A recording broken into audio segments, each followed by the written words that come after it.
लोग, welcome to my YouTube channel. So video start करने से पहले अब आप लाइक कर दीजिए, कमेंट कर दीजिए, शेयर कर दीजिए, सब्सक्राइब करना बिल्कुल ना भूलें और अपने फ्रेंड्स को शेयर आउट कर दीजिए। जो पिछले वीडियो में अपन ने चैप्टर नंबर 16 डेफिनेशन कंप्लीट कर दिया है। कोई भी दिक्कत होती है तो आप मेरे से कमेंट्स में पूछ सकते हैं। उसकी प्लेलिस्ट ऊपर पिन सेक्शन में आ रही होगी, तो आप वहाँ पे जाके देख लीजिए। 3 वीडियो बनी है डेफिनेशन की, तो वहाँ जाके देख लीजिए पार्ट 1, पार्ट 2 एंड पार्ट 3। ठीक है ना। तो आज अपन chapter number 17 provision and reserve के बारे में पढ़ेंगे। ये चैप्टर थ्योरी चैप्टर है, इजी चैप्टर है, कोई दिक्कत नहीं है, इजीली चैप्टर हो जाएगा। तो एक ही वीडियो में कंप्लीट कर देंगे अपन, चैप्टर ज़्यादा लेंथी चैप्टर नहीं है। तो इस चैप्टर के अंदर अपन पढ़ेंगे कि प्रोविजंस क्या होते हैं, उसका मतलब क्या होता है, उसके इंपॉर्टेंस क्या होते हैं, उसके बाद रिजर्व्स क्या होते हैं, उसके मीनिंग क्या होता है रिजर्व्स का, what is importance of the reserve, and after that what is the difference between of provision and reserves. And last topic is types of reverse, के टाइप के रिवर्स होते हैं, रिजर्व्स होते हैं, उनके बारे में अपन डिस्कस करेंगे इस वीडियो में। तो वीडियो स्टार्ट करते हैं। So let's begin. तो अब अपन स्टार्ट करते हैं प्रोविजन से कि प्रोविजन क्या होता है बेसिकली। सो मैंने यहाँ पे उसकी डेफिनेशन लिखी, आप देखिए यहाँ पे, the amount which is written off way of providing for depreciation, renewals और diminution in the value of assets. ठीक है ना। बेसिकली क्या होता है, जो भी अमाउंट रिटर्न ऑफ होता है, प्रोवाइडिंग कराता है क्या, जब भी डेप्रिसिएशन में कुछ भी अमाउंट रिटर्न ऑफ होता है या फिर रिन्यूएबल होता है या फिर डिमिनिशन होता है वैल्यू ऑफ एसेट में। रिन्यूएबल क्या होता है, कोई भी एसेट अब खराब हो गया है तो उसको रिपेयर करना, उसको सही करना। ठीक है ना, एक तो एसेट वो हो गया। और डिमिनिशन भी उसका मतलब वही अपोजिट होता है। डिमिनिशन क्या होता है, बेसिकली एक प्रोसेस होता है जिसके अंदर कंपनी के जो एक्सपेंस है वो डिक्रीज होते हैं टू मैक्सिमाइज द प्रॉफिट। ठीक है ना, उसको कॉस्ट रिडक्शन भी कहते हैं। ठीक है, तो ये वही है। उसके बाद ये एग्जाम्पल है प्रोविजन के कि किस किस में प्रोविजन लगता है। तो सबसे पहले डेप्रिसिएशन ऑफ एसेट में लगता है, उसके बाद टैक्सेशन में लगता है, उसके बाद बैड डेप्ट में लग जाता है, and next discount on debtor, and last is repair and renewal of asset, जो मैंने आपको भी बताया है, उसके अंदर लगता है प्रोविजन। ठीक है ना, इसको आप पहले नोट डाउन कर लो। उसके बाद अपन इसकी कैरेक्टरिस्टिक्स के बारे में आगे फॉरवर्ड करते हैं। तो अब अपन इंपॉर्टेंस के बारे में पढ़ते हैं। सो कैरेक्टरिस्टिक्स इतनी इंपॉर्टेंट नहीं थी उसमें, कैरेक्टरिस्टिक्स बस ये था कि provision is made with known as liability through बनती है प्रोविजन। ठीक है, तब अपन प्रोविजन के इंपॉर्टेंस ऑफ प्रोविजन के बारे में बात करते हैं। क्या होता है provision? To ascertain the true net profit of the business. ये असर्टेन करता है कि जो ट्रू है net profit of the business का, जो भी एक्चुअल प्रॉफिट है बिजनेस का, वो असर्टेन करने के लिए। ठीक है ना। उसके बाद to ascertain the true financial position of the business, उसका जो है ना ट्रू फाइनेंशियल पोजीशन बिजनेस की, वो असर्टेन करने के लिए कि हाँ भाई यही फाइनेंशियल पोजीशन है बिजनेस की, उसको मेंटेन करने के लिए। उसके बाद third, to provide for known losses of in the future. Provide करता है लॉसेस का इन द फ्यूचर में, कि मान लीजिए कोई भी प्रॉफिट होना है उससे पहले ही ये फंड्स को रिक्वायर करता है कि जो भी अनसर्टनिटी होने वाली है फ्यूचर के अंदर वो पहले ही रिकवर हो जाए, तो वो फंड्स को रिक्वायर कर देता है ऑलरेडी। उसके बाद for the equally distribution of expense, equal distribution करता है एक्सपेंस के अंदर। मान लीजिए कैसे कर देता है कि आपने मशीनरी खरीदी है, ठीक है ना, तो उसकी जो लाइफ ऑफ स्पैम है वो है 10 ईयर्स, और जो उसका रिपेयर खर्चा है वो है 10,000 का। ठीक है ना, तो उसका साल भर का कैसे होएगा, 10 साल तक ये है, तो हर साल आपको 1,000 रुपये उसके प्रोविजन फंड में आपको डालने पड़ेंगे। आपको 1,000 रुपये डालने पड़ेंगे, 10 साल तक आपके 10,000 दोगे, वो आपके कवर अप हो जाएंगे। ठीक है ना, तो यही कहने का मतलब है इस पॉइंट में, इक्वल डिस्ट्रीब्यूशन ऑफ एक्सपेंसेस। ठीक है ना, इक्वली होता है, ऊपर नीचे कुछ भी 50% या 40% ऐसा नहीं होता है, इक्वल होता है। ठीक है ना, तो ये इंपॉर्टेंस ऑफ प्रोविजन है, इसको आप नोट डाउन कर लो। उसके बाद अपन रिजर्व से आगे बढ़ते हैं। तो अब आप यहाँ पे देखिए, हम लोग यहाँ पे अब रिजर्व्स के बारे में पढ़ते हैं कि रिजर्व्स क्या होता है। तो मैंने यहाँ पे डेफिनेशन लिखी है रिजर्व्स की, बहुत इजी डेफिनेशन, आप खुद इजीली पढ़ सकते हैं। Reserves are part of profit. Basically जो क्या होता है, रिजर्व्स होता है पार्ट, प्रॉफिट का पार्ट होता है, और gain that has been allotted for a specific purpose. जो रिजर्व्स क्या होता है, बेसिकली आप मान सकते हैं कि आप जो सेविंग करते हैं ना, वो रिजर्व के उसमें आता है। ठीक है ना, ये एक पार्ट ऑफ प्रॉफिट भी हो सकता है।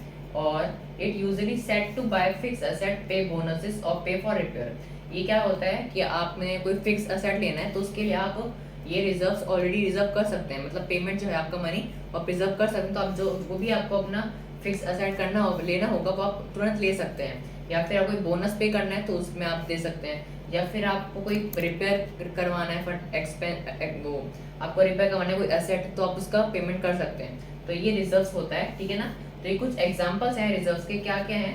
फर्स्ट है जनरल रिजर्व, उसके बाद है कैपिटल रिजर्व, थर्ड है अपना डिविडेंड इक्वलाइजेशन रिजर्व, फोर्थ है इन्वेस्टमेंट फ्लक्चुएशन रिफंड, फिफ्थ है वर्कमैन कंपनसेशन फंड, और सिक्स्थ है अपना reserve for redemption of debenture, ठीक है ना। तो ये कुछ एग्जांपल है, इनके बारे में अपन डिटेल में पढ़ेंगे कि ये क्या होते हैं रिजर्व्स, ठीक है ना।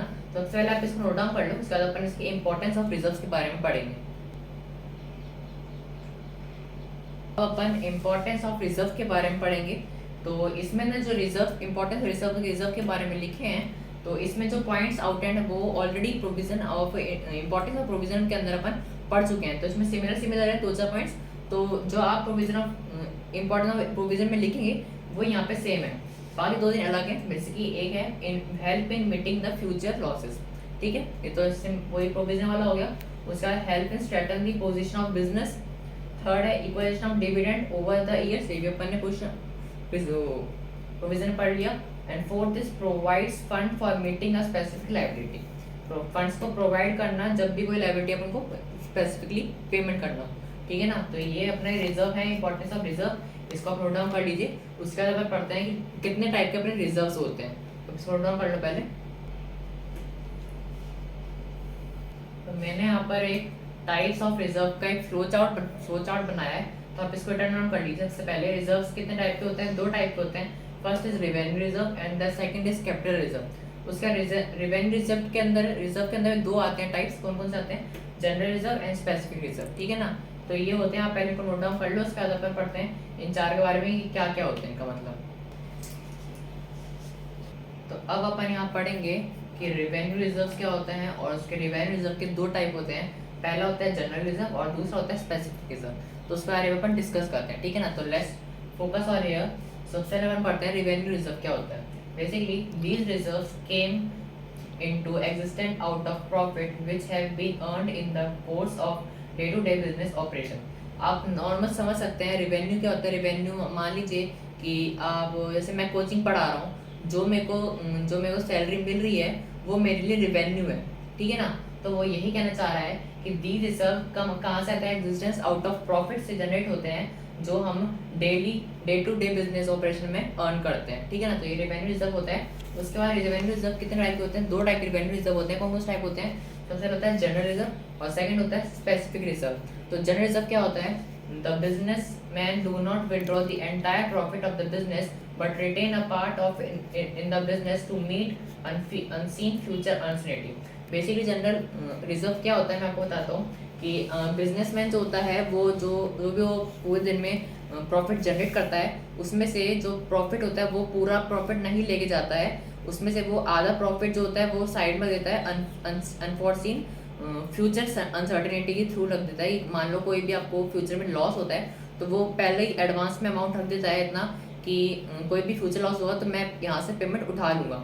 तो जो भी उसका प्रॉफिट होता है वो आधा तो ले लेता है, तो आधा जो प्रॉफिट होता है वो जनरल रिजर्व हो जाता है, ठीक है ना। जो और आधा होता है वो अपना फ्यूचर अनसर्टेनिटी में रख देता है, तो उसी को अपन जनरल रिजर्व कहते हैं, ठीक है ना।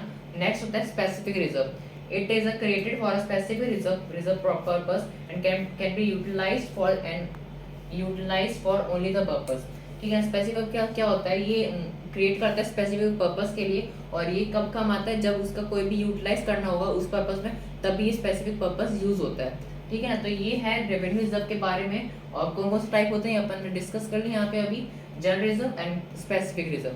तो आप रिटर्न डाउन कर लो इसको। उसके बाद एक दो टॉपिक अपने और बचते हैं, कैपिटल रिजर्व क्या होता है वो अपन डिस्कस करते हैं। पहले आप रिटर्न डाउन कर लो।